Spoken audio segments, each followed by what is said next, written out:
Ah, Joyce, você fala aí dos riscos psicossociais, dos problemas da empresa, da liderança. E cadê a solução? A solução está aqui, chama Mentoria Atma.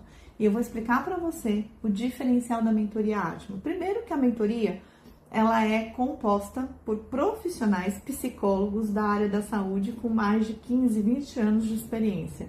Ou seja, a gente sabe muito bem o que adoece, o que previne e como tratar saúde mental, principalmente dentro de organizações. Então, a nossa experiência é totalmente dentro da saúde mental, que dá todo o diferencial.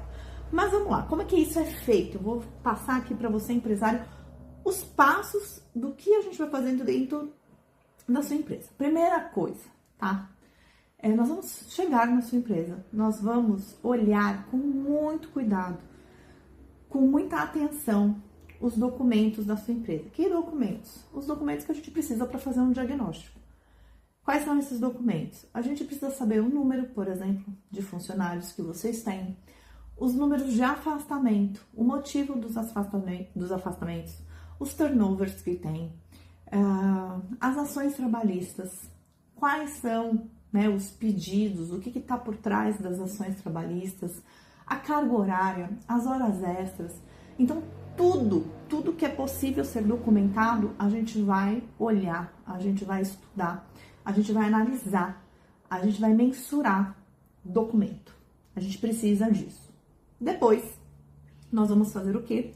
Nós vamos aplicar um teste qualificado, credenciado para organizações, que é um teste para fazer o diagnóstico psicossocial com os funcionários. Os funcionários vão responder para a gente perguntas que nós precisamos ter as respostas deles para a gente entender coisas que estão silenciadas dentro da empresa, que estão omissas, que estão omitidas. Então, é muito importante o seu funcionário, o seu colaborador, o trabalhador responder este questionário. E até quando ele tem medo de responder, isso já é um diagnóstico, tá?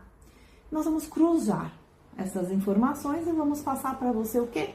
Um psicodiagnóstico organizacional. Nós vamos dar para você ali o laudo, e é importante porque esse laudo, ele tem ali a validade, você fica em conformidade com a lei, você fica de acordo com a NR1 do psicossocial, fica amparado, né, pela lei. E ali nós vamos ter o quê? Nós vamos ter o diagnóstico, o problema, a dor, a doença da sua empresa. A segunda parte seria o quê? Vamos tratar esta dor. Mas não é tratar a dor, é tratar a causa da dor. Aí a gente dá um passo antes. O que causa essa dor? Então, vamos supor que a gente vê um número alto de assédio. Qual é o setor? É toda empresa? É um setor específico? Vamos na liderança. Tem muitos afastamentos por burnout. Opa, cadê a sobrecarga? Cadê a rotina? Então, a gente precisa tratar, a gente precisa fazer uma intervenção na causa.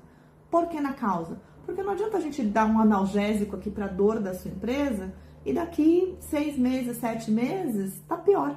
Né? Vai vir uma geração aí muito mais resistente de vírus empresarial e acabou com a sua empresa, porque a gente não tratou a causa, a gente precisa tratar a causa, ou seja, fazer as implementações corretas. Aí a gente vai fazer PGR, PGO, código de conduta, canal de denúncia, treinamentos, prevenções, até palestras, vamos fazer tudo. Depois nós vamos fazer o quê? O terceiro passo, na gestão. Nós vamos nos líderes. E o que é muito importante entender? O líder, ele é fundamental para a saúde da empresa.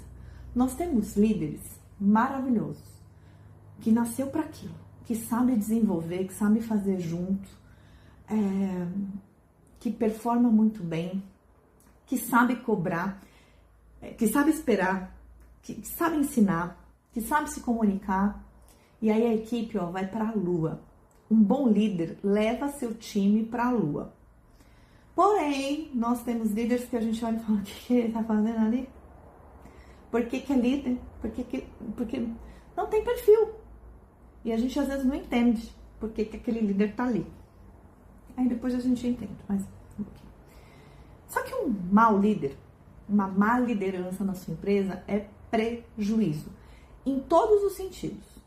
É prejuízo não só por gastos financeiros que futuramente você vai ter, com afastamento, sobrecarga de trabalho, ações trabalhistas, assédio, mas também um funcionário que ele é reputation, que ele é muito bom, o gestor ele silencia, ele castra, ele apaga a luz, às vezes, de um grande talento que ele tem na equipe.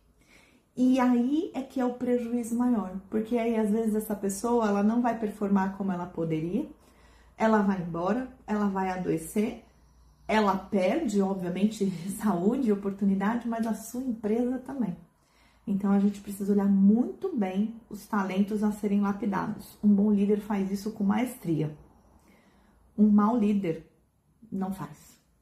Ele adoece, ele castra, ele silencia, ele expulsa qualquer funcionário, mas principalmente os bons. Então a gente precisa fazer uma ação, um treinamento muito intenso com os líderes da sua empresa. E é um momento que a gente toma muito cuidado com a liderança. Depois, ali o quarto passo, e na verdade esse quarto passo, ele vai andando conforme a gente vai percebendo a movimentação das nossas ações. Existe resistência muitas vezes na empresa, existe medo, quebrar um sistema, quebrar uma cultura, fazer novos movimentos, novas estratégias, mudança, é super natural, mas causa uma certa resistência, causa um medo, causa pensamentos do tipo, querem pegar meu trabalho, será que... Gera, por mais que você está entrando ali para somar, por mais que você está entrando ali para colaborar, por mais que você está entrando para desenvolver, dependendo do clima da empresa, até você quebrar isso e mostrar que não é nada disso, tem um tempo. Então a gente precisa também ir sentindo com a empresa, com os funcionários, com os líderes, como é que isso vai fluir.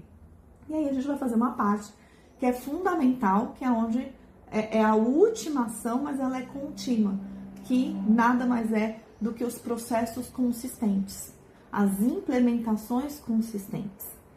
Palestrinha, gente, não cura, palestrinha não trata. Ela tem a função dela, que é muitas vezes informar, prevenir, abrir uma discussão, trazer conhecimento, mas ela não trata. Ela não trata cultura de empresa, ela não trata assédio. Isso é um tratamento, é uma implementação, são ações muito mais profundas. E é nessa hora que a gente pega a mãozinha ali da sua empresa e a gente vai fazendo isso passo a passo, sentindo o clima, agindo, para no final você ter o quê? Retorno. Retorno do quê? O que estava ruim fica bom, o que não estava fica melhor. Entendeu? Não. Então vou te explicar. A baixa produtividade na tua empresa, isso é ruim. A gente precisa deixar isso bom, a gente precisa subir. E com ações certas, investindo no seu funcionário, com um olhar muito clínico, a gente consegue fazer isso. O que estava muito alto, a gente tem que deixar cair, para ficar bom também. O que é muito alto? Número de afastamentos médicos, por ansiedade, por burnout, por depressão, relacionado ao trabalho. A gente vai fazer esse número cair. Número de turnover, a gente precisa fazer cair. Número de ações trabalhistas, a gente precisa fazer cair. Então, a ideia desse acompanhamento é, no fim deste processo, nós temos as respostas, as metas cumpridas lá quando a gente faz o diagnóstico, que a gente tem aquele número e fala, bom, a gente precisa subir isso, a gente precisa baixar isso, a gente prevenir isso. Bom, aqui não tem, então a gente vai continuar não tendo. Então, normalmente, esse processo a gente tem a resposta. E é nessa resposta que o empresário olha e fala, valeu a pena. Porque, vamos supor, eu vou gastar R$100 aqui em ações trabalhistas ou eu vou gastar R$100 investindo no meu funcionário? eu vou gastar 500 aqui, porque meu funcionário está afastado, então eu tenho que pagar hora extra, ou tenho que contratar outra pessoa, eu vou pegar esse e vou investir aqui, né? Numa capacitação de liderança, por exemplo, numa reestruturação, numa palestra que seja, num treinamento de comunicação. Então, a NR1 é uma oportunidade maravilhosa de você dar saúde para sua empresa. Saúde. Inclusive saúde financeira. Então, quando a gente fala disso, a gente está falando de mexer em estratégia, a gente está falando em mexer em gestão, a gente está falando em mexer em cronograma, a gente está falando em mexer em organograma, a gente está falando em programação de gerenciamento de riscos, a gente está falando de suporte, a gente está falando de acompanhar a sua empresa ali no passo a passo, de mudar as estratégias, de capacitação de liderança. Então, isso só pode voltar em lucro para a sua empresa, em produtividade para o time, em saúde financeira, saúde emocional, saúde de ambiente para todo mundo que está ali trabalhando. E para finalizar, tá? Depois de todos esses processos que eu mostrei para você, como é que a gente vai trabalhar na sua empresa, obviamente tem a individualidade de cada uma, a gente precisa entender uma coisa. Pressão não gera bons resultados. Pressão, sobrecarga, gera exaustão. Uma empresa que está com a saúde dela em ordem, com o clima dela em ordem, essa empresa gera performance. Então, se você quer que o seu funcionário performe bem, não adianta a pressão excessiva. O que vai resolver é o desenvolvimento, a capacitação da sua empresa, da liderança e desse talento que muitas vezes está omitido aí na sua empresa e podia te dar muito lucro, viu?